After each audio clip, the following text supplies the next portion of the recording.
उषा और मानव निर्माण प्रस्तुत करते हैं online workshop final days doctor Yogita Singh. नमस्कार दोस्तों, आज हम बात करेंगे भय व तनाव के शरीर पर प्रभाव और इस कोविड काल में उसकी क्या इम्पोर्टेंस है। लगातार भय और आशंका के माहौल में रहने से शरीर में कुछ हार्मोन्स लिबरेट होते हैं। शरीर का तंत्रिका तंत्र एक्टिव हो जाता है, सिंपैथेटिक नर्वस सिस्टम हमारा एक्टिवेट हो जाता है, hypothalamus pituitary adrenal axis activate हो जाता है, जिसके फलस्वरूप कॉर्टिसोल ब्लड में लिबरेट होता है। कॉर्टिसोल के साथ साथ कुछ और भी हार्मोन्स बॉडी के अंदर लिबरेट होते हैं, पर मुख्य रूप से कॉर्टिसोल बॉडी को फाइट, फ्लाइट और फ्रीज रिस्पॉन्स के लिए ज़िम्मेदार होता है कि किसी भी भय और आशंका की स्थिति में, किसी भी थ्रेट की स्थिति में हमारी बॉडी, हमारा शरीर, हमारा मन उससे लड़ेगा, उससे भाग जाएगा या उसके आगे हथियार डाल देगा। उसके रिस्पॉन्स में जब कॉर्टिसोल हमारी बॉडी में ज़्यादा लिबरेट होता है, ब्लड प्रेशर बढ़ जाता है, बॉडी की सेंसिटिविटी पेन के लिए ऑल्टर हो जाती है, सेरोटोनिन डिक्रीज़ हो जाता है, इम्यून रिस्पॉन्स बॉडी का कमज़ोर हो जाता है, बॉडी की इम्यूनिटी कमज़ोर हो जाती है। जैसे कि हम सामान्य भाषा में अगर इसे समझना चाहें कि जहाँ पर गुड़ ज़्यादा होगा वहाँ पर मक्खियाँ ज़्यादा आएंगी, जहाँ पर गंदगी ज़्यादा होगी वहाँ पर चींटियों की, कीड़े मकोड़ों की संख्या बढ़ जाएगी उसको खाने के लिए, उसको ख़त्म करने के लिए। तो ये इस तरह से बॉडी के अंदर भी इस तरह के चेंजेस आते हैं। तो दिस वायरस एंड बैक्टीरियाज ये हमेशा से वातावरण में मौजूद थे, कल भी थे, आज भी हैं और आने वाले वक्त में भी रहेंगे। यदि हम लगातार भय, तनाव, चिंता, क्रोध और अवसाद से घिरे रहते हैं, दिनचर्या अनियमित है, भोजन असंतुलित ले रहे हैं, तो हमारा शरीर एक दिन रोगों से घिर जाता है। भय व तनाव में हमारा शरीर कैसे रिस्पॉन्स करता है, आइए हम थोड़ा सा उसके बारे में जानते हैं। जब हम भय या तनाव में होते हैं तो हमारे शरीर का तंत्रिका तंत्र एक्टिव हो जाता है। हाइपोथैलेमस से संवेदनाएं पिट्यूटरी तक आती हैं और पिट्यूटरी से एड्रिनल ग्लैंड तक आती हैं। एक हाइपोथैलेमिक पिट्यूटरी एड्रिनल एक्सेस बनाता है। ये सूचनाएं हाइपोथैलेमस से एड्रिनल ग्लैंड तक पिट्यूटरी के थ्रू संचरित होती हैं। फलस्वरूप एड्रिनल ग्लैंड हमारे रुधिर में, रक्त में कॉर्टिसोल लिबरेट करती है। कॉर्टिसोल हार्मोन को स्ट्रेस हार्मोन भी कहा जाता है। ये भय या संकट के समय लड़ने में और उससे जूझने में हमें मदद करता है।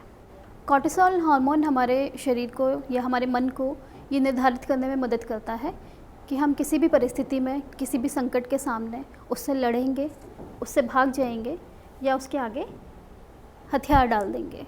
और इस तरह लगातार तनाव और एंग्जाइटी में रहने के कारण हमारी इम्यूनिटी सप्रेस होती है और हम इन्फेक्शन के लिए हमारी बॉडी ज़्यादा ससेप्टेबल हो जाती है। ये भय से लड़ने के लिए बहुत ज़रूरी होता है कि हमें पता हो कि हमारा दुश्मन कौन है। यदि हम जानते हैं कि हमारा दुश्मन कौन है, वो हमें दिखता है, तो उससे लड़ना आसान होता है। पर जो दुश्मन हमें दिखाई नहीं देता, उससे लड़ना ज़्यादा मुश्किल होता है। इसके लिए ज़रूरी है कि हम खुद को जागरूक रखें और दुश्मन के बारे में सारी जानकारी रखें। दुश्मन क्यों और कैसे, किस तरह से हमें नुकसान पहुंचा सकता है, यदि हमें उसकी जानकारी होगी तो उससे लड़ना आसान होगा। इसीलिए ज़रूरी है कि अपने आप को नॉलेज्ड रखें, अपने आप को इन्फॉर्म्ड रखें। नींद हमारे शरीर का एक प्रोटेक्टिव मैकेनिज़्म है। दिन भर में जो भी बॉडी के अंदर इंजरीज़ होती हैं, वो सब नींद के अंदर हमारी बॉडी उनको हील करती है। तो गहरी और भरपूर नींद हीलिंग का काम करती है। रचनात्मकता, क्रिएटिविटी, अपने आप को क्रिएटिव कार्यों में लगाएं। जो आपको चीज़ें पसंद हों वो करें। परिवार के साथ समय बिताएं। सकारात्मक सोच रखें, सकारात्मक आदतें अपनाएं। ये पॉजिटिव बने रहने के लिए ज़रूरी होता है। ज़रूरत होने पर उचित चिकित्सकीय परामर्श लें।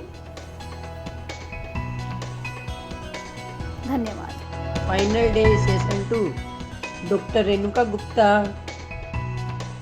नमस्कार साथियों, आज हम जिस टॉपिक के बारे में डिस्कशंस करेंगे वो है diet and regimen corona pandemic के परिप्रेक्ष्य में, कि किस तरह की डाइट एंड रेजिमेन अपना के अपने दैनिक जीवन में हम कोरोना से बचने के उपाय कर सकते हैं, या अगर कोरोना इन्फेक्शन से ग्रसित हो जाएं तो हमें किस तरह का डाइट फॉलो करना चाहिए और इवन पोस्ट कोविड रिकवरी में किस तरह की डाइट अपना के हम जल्दी स्वस्थ हो सकते हैं और पूर्ण रूपेण अपनी कार्य क्षमता दोबारा से हासिल कर सकते हैं। एक स्वस्थ भोजन की थाली, एक आम भारतीय थाली जो होती है, एक आम भारतीय जो खाए, वो उसके बारे में ये है कहना कि उसमें हर तरह से जो हमें दैनिक अपने उसमें प्रोटीन्स भी चाहिए, कार्बोहाइड्रेट्स भी चाहिए, तो उसके लिए ये है कि सबसे पहले तो उसमें साबुत अनाज आप खाएं। कार्बोहाइड्रेट्स जैसे गेहूँ, बाजरा, जौ, चना या ज्वार ये लेना चाहिए। ये हमारी डाइट में दिन भर में 2 या 3 बार हमें लेना चाहिए, जिसमें कि हमें गेहूँ थोड़ा कम लेके और मैदा तो बिल्कुल ही अवॉइड करना चाहिए। इसमें सजेस्टेड तो यही है कि इसमें आप फुल ग्रेन जो है अनाज लें, फाइबर युक्त ये होना चाहिए। सब्जियां जो है आप प्रचुर मात्रा में लें, फल हर प्रकार के लें, रोज़ाना 2 से 3 बार लें। थाली में दही हो तो और भी अच्छी बात। रोटी, सब्जी, दाल, सलाद। दिन भर में 5 ग्राम से ज़्यादा नमक और 6 चम्मच से ज़्यादा चीनी ना लें। ताज़े फल और अनप्रोसेस्ड फूड जो है शामिल कीजिए। कोशिश करें कि जिनमें भरपूर मात्रा में विटामिन, मिनरल्स, फाइबर, प्रोटीन्स और एंटीऑक्सीडेंट्स आपको मिल सकें। इम्यून सिस्टम है उसको बूस्ट करने के लिए हमें भोजन में से किन किन पदार्थों की आवश्यकता रहती है और उनका क्या क्या रोल रहता है। उसके बाद हम देखेंगे कि जो अगर कोरोना से संक्रमित हो जाते हैं तो उनके लिए जो है किस तरह का डाइट चार्ट हमें फॉलो करना है। कोरोना होने की स्थिति में कोशिश करें कि चीज़ों को गर्म ही लेना है, फ्रिज की चीज़ों का बिल्कुल सेवन ना करें और ठंडी चीज़ों को अवॉइड करें। सबसे इम्पॉर्टेंट जो बात हमें ध्यान में रखनी है, चाहे स्वस्थ अवस्था में या फिर संक्रमित होने के बाद, कि हमें अपने शरीर में पानी की मात्रा को कम नहीं होने देना है। धन्यवाद। Final day, final session. Speaker Rajni Borad, अध्यक्षा उषा। नमस्कार सभी को। उषा और मानव निर्माण संस्था जयपुर द्वारा चलाए गए हेल्थ अवेयरनेस कैंपेन उषा को आप सभी का उत्साहपूर्वक सहयोग मिला है। इसकी प्रथम 4 कड़ियों तक हमने 30,000 व्यूज और 2,000 लाइक्स प्राप्त कर लिए हैं। इस सभी के लिए आप दर्शकों का बहुत बहुत धन्यवाद। मैं इस अवसर पर हमारी प्रेरणा स्रोत पूज्य माँ उषा देवी, जिनके नाम पर यह संस्थान है, और हमारे निरंतर प्रेरणा स्रोत कृषि पंडित सरदार श्री बलवंत सिंह जी और हमारी आदरणीय अरुणा दीदी को श्रद्धापूर्वक याद करना चाहूँगी।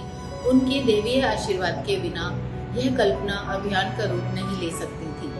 धन्यवाद की इस कड़ी की शुरुआत में मैं कॉलेज शिक्षा विभाग, संस्कृत शिक्षा विभाग और आयुष विभाग राजस्थान सरकार का धन्यवाद ज्ञापित करना चाहूँगी, जिन्होंने इस अभियान को जन जन तक पहुँचाने में हमारी बहुत मदद की। मैं इस अभियान को आप तक पहुँचाने के लिए हमारे YouTube चैनल पार्टनर श्री धीर सिंह धाबाई, श्री KR महिया और मिशन इंस्टीट्यूट जयपुर का धन्यवाद ज्ञापित करना चाहूँगी, जिनकी वजह से हम आप तक पहुँच पाए। इस कड़ी में अभियान के लिए अपना समय देने के लिए डॉक्टर धीर सिंह धाबाई, डॉक्टर पुनीत शाह, डॉक्टर श्रद्धा मिश्रा, डॉक्टर रेणुका गुप्ता और योगिता सिंह जी का धन्यवाद करना चाहूँगी, जिनकी सहयोग की वजह से हमें इस अभियान में हेल्थ अवेयरनेस के विभिन्न पहलुओं पर उपयोगी जानकारी आप तक पहुंचाने में मदद मिली।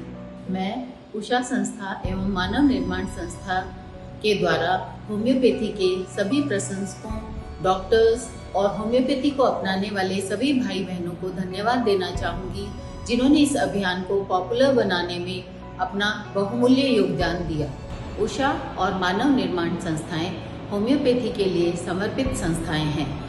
भविष्य में होम्योपैथी के सार्वजनिकरण का हमारा लक्ष्य है। आप सभी का स्नेह और आशीर्वाद हमें इसी तरह मिलता रहेगा। इसी आशा और विश्वास के साथ एक बार पुनः आप सभी का बहुत बहुत धन्यवाद।